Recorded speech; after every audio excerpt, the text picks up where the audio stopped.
Ay,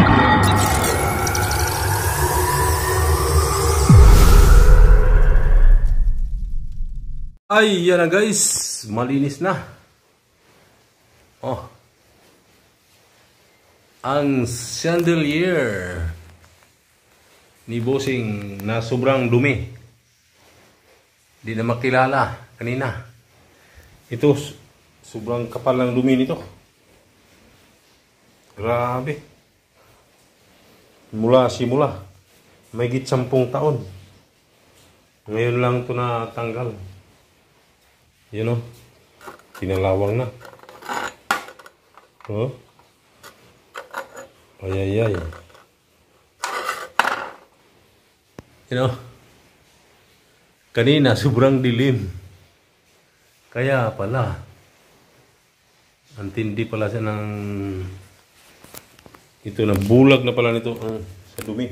Ito, nabulag na siya sa alikabok. Ang glass.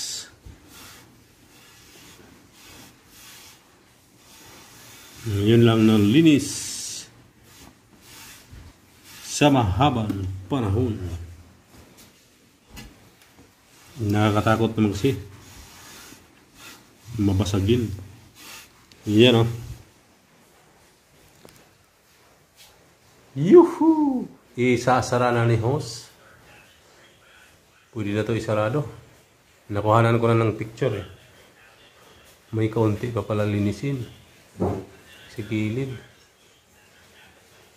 Tapos ito lang yung hagdan maliit. Sino bang di matakot? Sabi ko, pwede yata ito i-vlog. Agay. Ay. Mahirap kasi pag isa ang kamay. Ang style kasi nito, habang nagpupunas ka, yung isang kamay mo, nakahawak. Nakahawak sa kanya kasi gumagalaw. Yan o. Sumasayaw. Yan o. Kaya, obligado. Hinto ang vlog. Ay, yan na guys. Final na. Mayroon pa rin mga sumasabit-sabit. Mayroon pa rin mga maliit-maliit. Yan ang kintab na. Oh. Yuhu. Bago na tingnan ulit guys. Double check ko yung mga, kasi malinaw yung mata ng amo namin. Aba, yan bang malinis mo?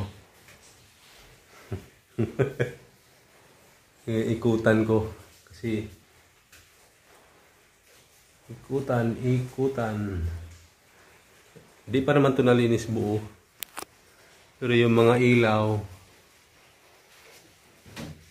yan, isa ko talaga yan, yung mga ano na yan hanggang doon sa labas, pero wala sa vlog dahil makikita sa kabilang bahay. Baka sabihin, ano yung ginagawa ni Eric? Para siyang nagsasalita mag-isa. Sino yung kausap niya?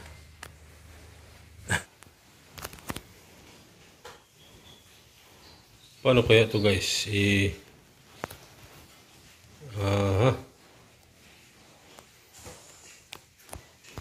Yan, tatakpan ko na. Maganda makita na kung yan. Para makita na yan. Ginawa. Si Rickman ba talaga nagawa? Yan. Ito ang nakakatakot guys. Okay.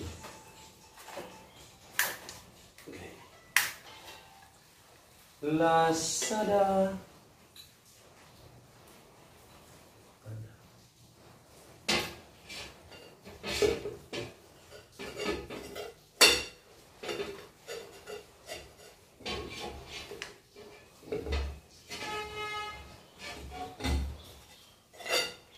Tay, may dumating. Patay. May nagbukas.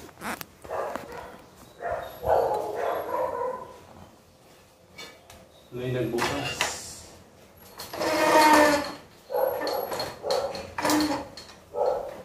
Huhuhuy.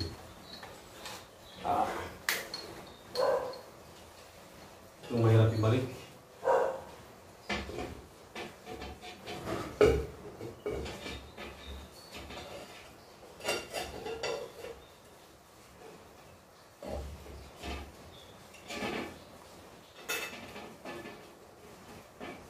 Uy. Parang bago.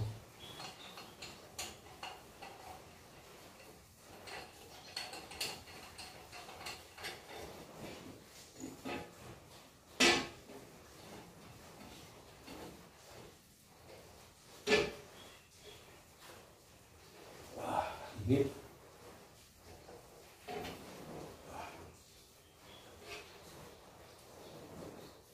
Mukhang marumi yung pamunas ko ah.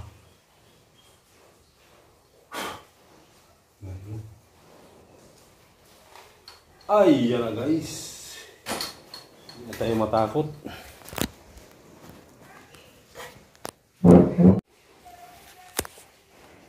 Ay, yan na guys. Sarado na. Malinis na. Pupunasan na lang yan ng tuyo. Pupunasan ng tuyo. Kasi mayroon siyang ano, parang hibla. Yun o. Hanggang dito lang guys. Pasilip sa ano. Parang hindi yata nakuhanan yung pagtakip ko. Putol pala yung nakala ko nakaanda. Bye bye. Thank you for watching.